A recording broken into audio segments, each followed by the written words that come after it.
Hey guys, welcome to episode 8. Today we're going to be talking about how to believe in yourself. Mike, this is going to rock, dude. It is gonna rock, man, and I'm really stoked to be here.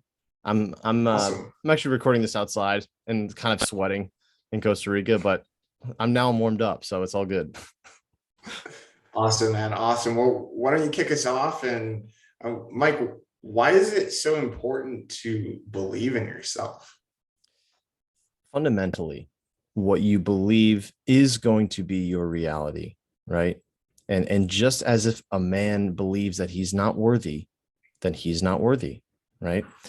I think this is so huge when we're trying to do work that we love and get paid for it. Because a lot of guys that we talk to, they're in a couple different positions, right? One is a guy, he's in a job that he hates and he's trying to transition to something more meaningful. The second is a guy, he's got an entrepreneurial idea, he's trying to get it off the ground and he wants it to be his full-time income. The third guy sometimes is an entrepreneur himself, but he's really in a place of confusion around his business and he's struggling and maybe he feels like the business is going to go under and he's just lost that spark. What do I do? If either of those guys believe that the future reality that they do want is not possible, you will not have it. You will stay in your current position. This is the power of beliefs, right? Again, what you believe is going to be your ultimate reality. You've got a coaching idea. No one's going to pay me 2K for that. Well, then you're not going to get 2K for that, straight up. And you're going to attract that reality. You're going to attract that which you believe. So fundamentally, this is why it's really important to be able to develop belief in yourself, the confidence that I will have this thing. I will get what I do want.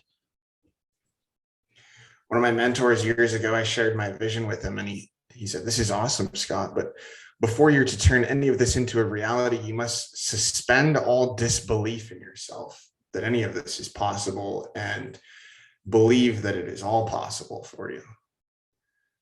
Some very powerful words from a wise man. Mike, what does it actually mean to believe in yourself, though? To fundamentally to believe in oneself is to just know unreservedly that eventually you will get what you want and that you do have the ability to take the action and follow through despite challenges, despite storms, despite what nature and life has to throw at you. That, okay, here's another challenge. I'm going to get through this just like I've gotten through all the other ones, and I will eventually get what I want. It's not a question of do I have what it takes. That's not even a question, right? Because you know that you have what it takes. It's just a matter of time. Mike, when I was learning to ride my bicycle without training wheels, I crashed so many times, man. I was not a natural.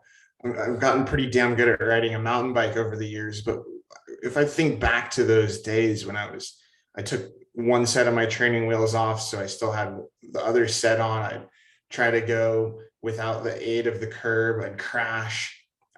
My confidence was so low, man. I felt like I was never going to succeed.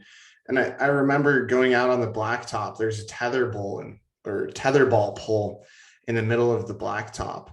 And my dad said, "Okay, today's your day to go without any training wheels." And of course, well, I succeeded at riding with no training wheels for about 100 yards straight into that tetherball pole. And you know what happened to my confidence after that? Well, I got smacked right in the face.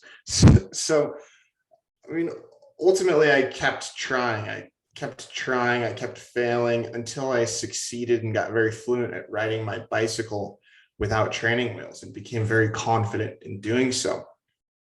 But Mike, how do we really believe in ourselves if our mind is telling us differently? If we feel like we're just smacking the tetherball pole while we're trying to learn to ride our bicycle without training wheels, or we're running up against roadblock after roadblock when we're trying to get a new business started or shifting into a different career. There's a lot to unpack here. I mean, because you've really touched on a few different things. First off, if you're allowing external circumstances to affect your confidence, then you're never going to have it. Simply put, if trying to do something for the first time, like riding a bicycle without training wheels, and you fall, if that causes you to affect your confidence that much, then you better not try anything at all, right? The idea that someone is going to try a thing on the first time, like starting a business, and it's going to go perfectly without any roadblocks, hiccups, or hesitations.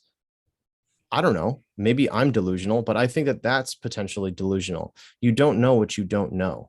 So, in essence, life in a lot of ways is not necessarily about failing. It's that how can one know all the answers at the start? And even if you did know all the answers, you wouldn't do it simply out of boredom, right? So there's that element. We put confidence and self-belief into external events, right? External events are never consistent. They come and go.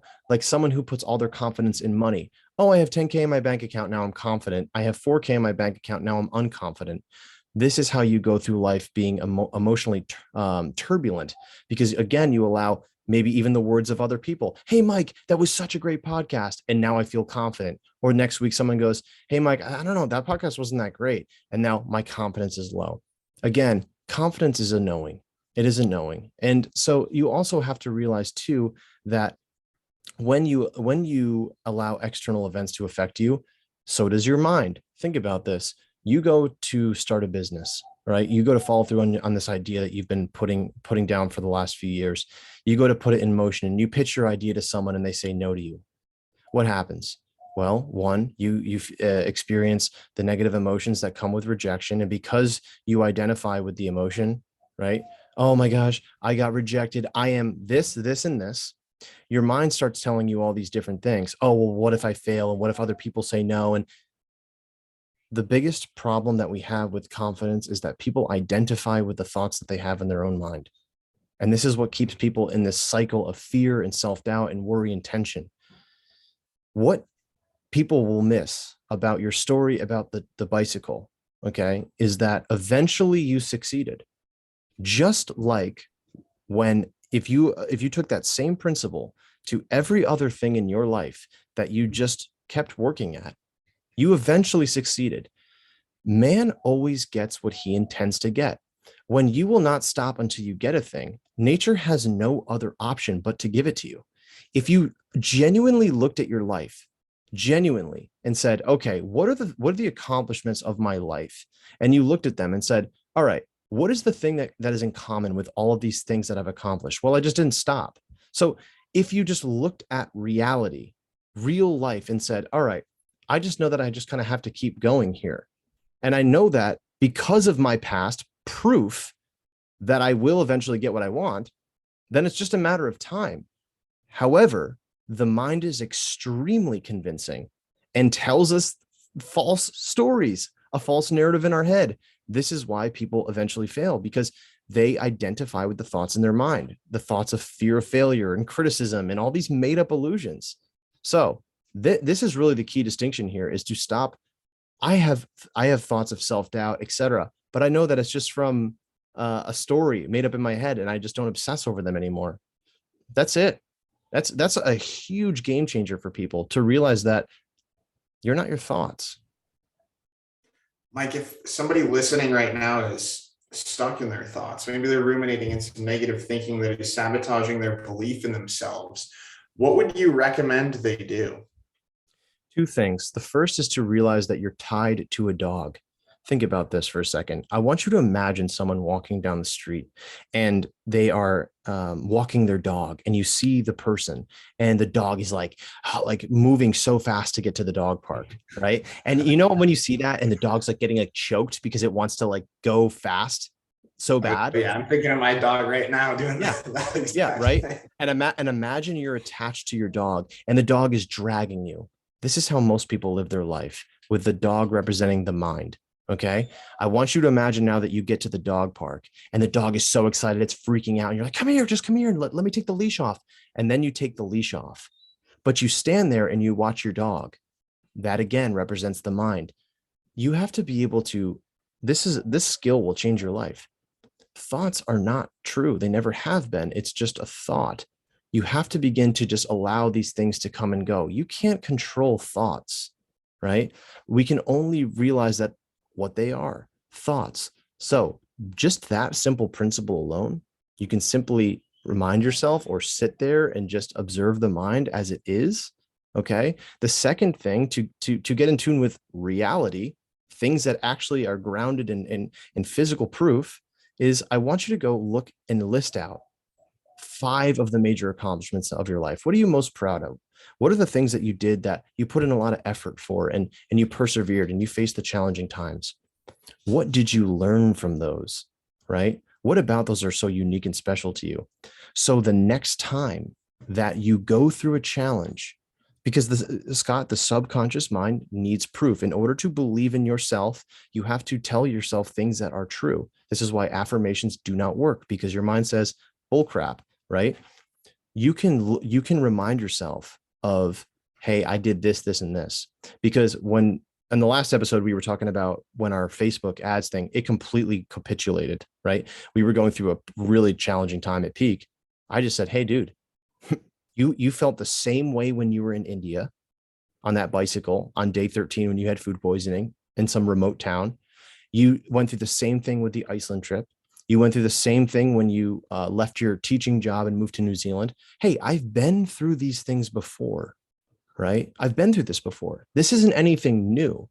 Just hang on. Just stay in alignment with the vision. And eventually, I'm going to get what I want, just as I always have. And so this skill set, I would say, re-listen to this podcast 100 times until you truly understand it, or just book a call with us, and Scott and I will help you develop this skill to turn your dreams into a reality. But this is what really fundamentally changes a human, changing what's happening on your belief system. So that's the response. Brilliant. Hey, Mike, today's episode has been absolutely world class. Just a couple of last comments for our listeners here. Mike had mentioned briefly, if you'd like to connect with us for a one-on-one mindset call, we are open for enrollment in our 2.0 men's transformation program. We'd be so stoked to connect with you and help you clarify your vision for the future, a plan of action forward, and ultimately believe in turning it into a reality. So go ahead and book a call if you haven't already. And lastly, check out our free mini course. We'll include a link to that below as well. It's packed with some of our greatest work. So thanks for tuning in today, guys. Peace. Thank you so much, guys.